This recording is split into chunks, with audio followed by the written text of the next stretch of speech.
As we're talking about the Niners plan, I think it's very interesting that Matt Barrows, who just talked to John Lynch, who talked about it earlier, also mocked Derek Harmon, defensive tackle from Oregon, to the 49ers in the latest athletic mock draft out on Thursday, beat writers for every team. I thought there were two things that were interesting from this pick. Number one, though, let's talk about copying plans. If you're copying the Eagles plan, the types of players you draft, where you allocate, same with the Rams, then it's not just what types of players you draft, but it's the programs you draft them from. And the Eagles in 2023 and 2022 drafted 4 Georgia defensive players, 2 in the first round in 2023, the defensive tackle Jalen Carter with the 9th pick, Nolan Smith, the edge rusher, with the 30th pick.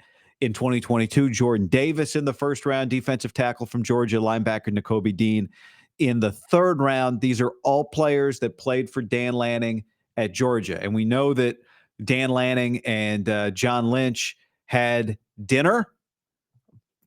Probably, my guess would be, no report yet, my guess would be at the new Kennedy's Steakhouse in Eugene, where I've eaten 3 times in the last 2 months. Brand new. Eugene didn't have a steakhouse till 6 months ago. My guess is they went to Kennedy's. Big Oregon booster owns it. John Lynch said he's become a good friend and an ally. So this is a guy that understands how to develop high-level college defensive talent. Dan Lanning, the defensive coordinator for Kirby Smart at Georgia, and understands what it is that NFL teams are looking for. So he knows how to communicate with NFL GMs. Yes, this guy does fit you. This guy does work for you. This guy will win for you. This is what he was for me. So, I think the Niners have shown in the past, they drafted John Lynch early in the tenure, drafted Solomon Thomas.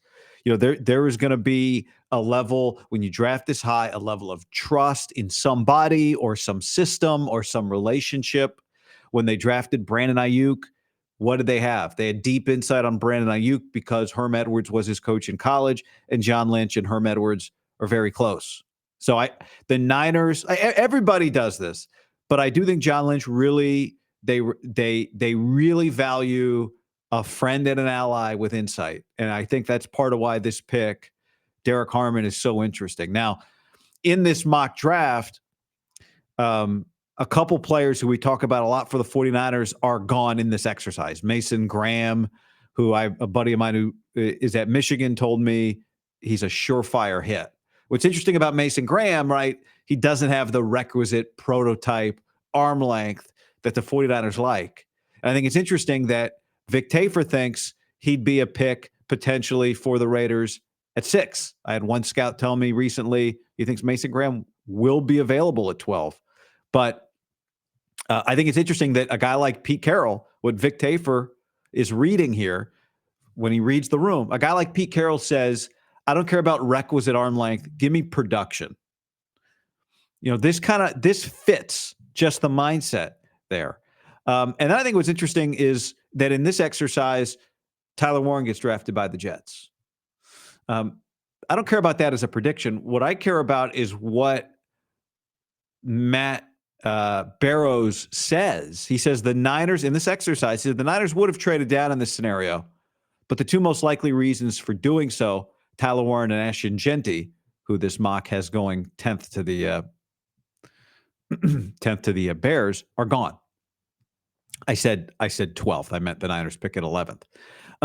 So what Barrows is hinting at is that we talk about Tyler Warren a lot as a potential Niners target at 11, that the Niners, he's saying, would view Warren, the tight end from Penn State, and Ashton Genty, the running back from Boise, as opportunities to trade back. Now, they would be passing on Colston Loveland, the dynamic tight end out of Michigan, different than Tyler Warren. And some people think actually a better NFL tight end in terms of a pass catcher, more dynamic, not as good of a blocker, but a guy with more kind of ceiling as a receiver. So anyway, that's the second piece of information there, that if we're getting down on draft night, and what is the date on that? The April 24th, we're getting down on draft night, and Tyler Warren is available with the Niners on the clock at 11. Just remember this. Barrows is saying that's a major trade opportunity for the 49ers.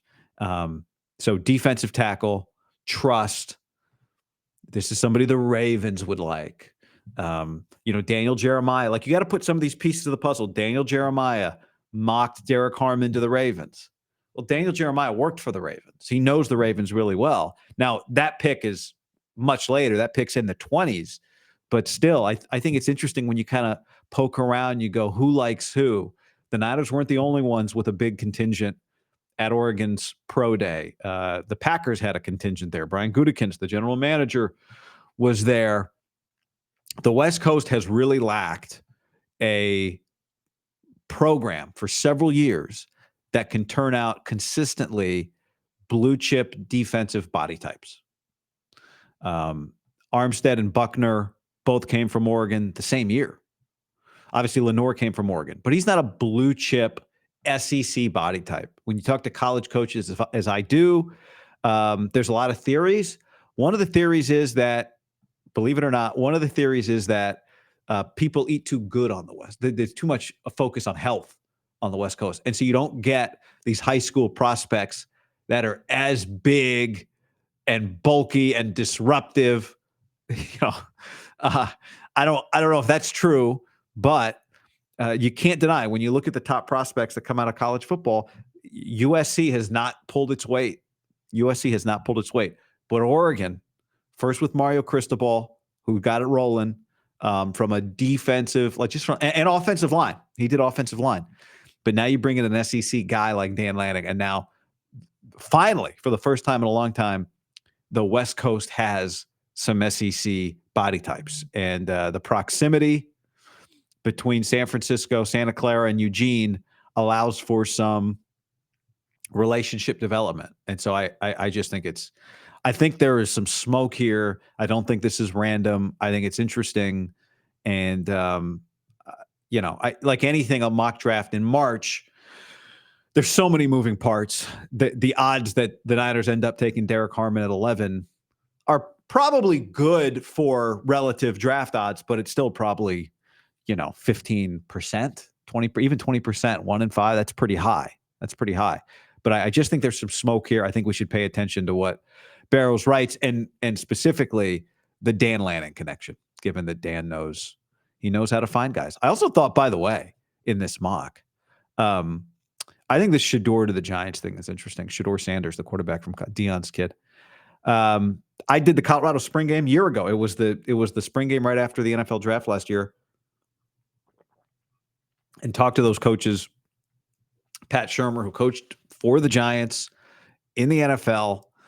I don't know what his relationship with the Giants still is, but he'll have a take. He was the offensive coordinator. He felt like Shadeur is a really good processor. I think when you watch Shadeur a lot, as most of you did,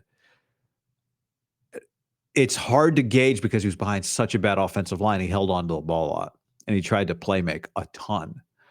But the one thing I saw with him is I think he's a really good processor, and he doesn't have a rocket arm like Cam Ward, but I think his arm's good enough, and I think he's athletic enough, and he's a competitor.